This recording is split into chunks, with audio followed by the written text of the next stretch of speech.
Salut YouTube, dans cette vidéo, je vais t'apprendre à deviner, à trouver le prénom auquel une personne pense. Il y a une seule contrainte à cette méthode, c'est qu'elle doit être dans un endroit où tu connais. Par exemple, si tu es dans une soirée qui a une quinzaine de personnes, il faut que ça soit parmi les 15 personnes. Ou si tu es dans un repas de famille, il faut que ça soit un prénom parmi les gens autour de toi, en fait, que tu puisses connaître à l'avance. Ou alors tu peux lui donner une liste de prénoms et tu lui demandes de choisir.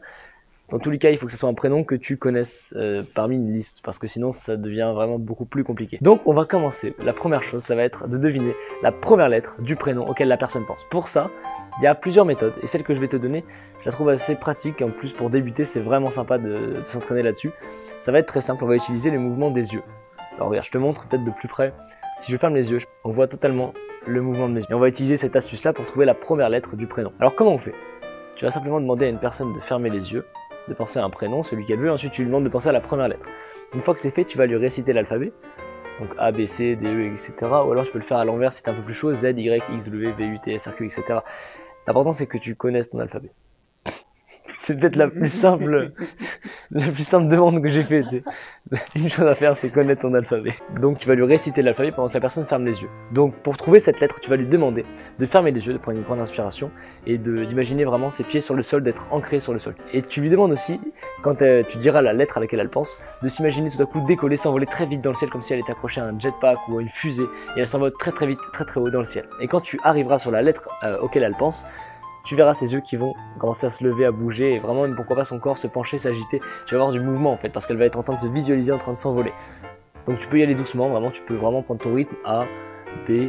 C'est vraiment, faut que tu aies tu aies le temps de voir, parce que si elle met quelques secondes à démarrer, à s'imaginer en train de monter, tu vas peut-être te confondre d'une lettre et ça change tout, une lettre. Après, ce qui peut se passer, c'est des fois, tu as l'impression d'avoir plusieurs matchs, on va dire. Tu as l'impression que la lettre B, la lettre K et P, elles ont marché.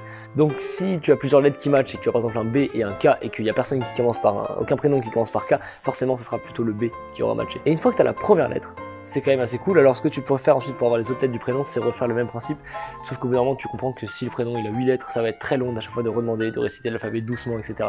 Donc c'est bien pour la première lettre, et déjà ça élimine beaucoup de gens. Si la lettre sur laquelle tu tombes est un P, et qu'il n'y a qu'une seule personne qui s'appelle Pierre, qui commence par un P en fait, donc tu vas forcément trouver que c'est lui. Maintenant si tu as plusieurs prénoms qui commencent par un P dans la soirée, c'est là qu'il va falloir que tu utilises cette deuxième qui va te permettre de séparer en fait les gens. Donc admettons que deux personnes aient un prénom qui commence par la même lettre dans la soirée. Du coup, tu sais pas lequel c'est des deux. Et là, tu vas utiliser une méthode que je trouve assez drôle. Tu prends un papier, tu prends un crayon, et tu vas écrire l'un des deux prénoms sur le papier. Une fois que c'est bon, tu vas dire à la personne, je pense que la personne à laquelle tu penses, et là, tu dis le prénom de l'autre personne, celle que tu n'as pas écrit. Et là, elle va te regarder, et si c'est le cas, elle va dire oui, c'est ça. Donc, tu n'as pas besoin de lui montrer, tu dis ok, c'est ce que j'ai écrit, tu ranges le papier. Et si c'est pas le cas, tu lui dis c'est vrai, c'était l'autre, donc c'est qui? Elle te dit l'autre prénom, tu dis oui, je le savais, et c'est ce que tu avais écrit. On est bon. Tu vas dans tous les cas pouvoir t'en sortir s'il n'y a que deux prénoms. Maintenant, s'il y a trois personnes qui ont un prénom qui commence par la même lettre, change de soirée. C'est mort. Pour la première astuce avec les yeux qui montent, etc., l'important c'est vraiment de donner dans la tête de la personne une idée de mouvement, d'un grand mouvement très rapide et pourquoi pas vertical pour voir ses yeux vraiment monter. Et tu peux lui donner l'exemple que tu veux. Moi je t'ai donné l'exemple de la personne s'envole, mais tu peux mettre n'importe quoi. Et l'important c'est que ce soit vraiment un exemple très visuel qui marque la personne et qui permet de lui mettre une sensation de mouvement dans les yeux. Donc après, libre cours à ton imagination si tu veux présenter autrement. Écoute, c'est déjà la fin de cette vidéo, j'espère qu'elle te sera utile. C'est quelques conseils qui m'ont été utiles, je les ai déjà utilisés, c'est vraiment pratique.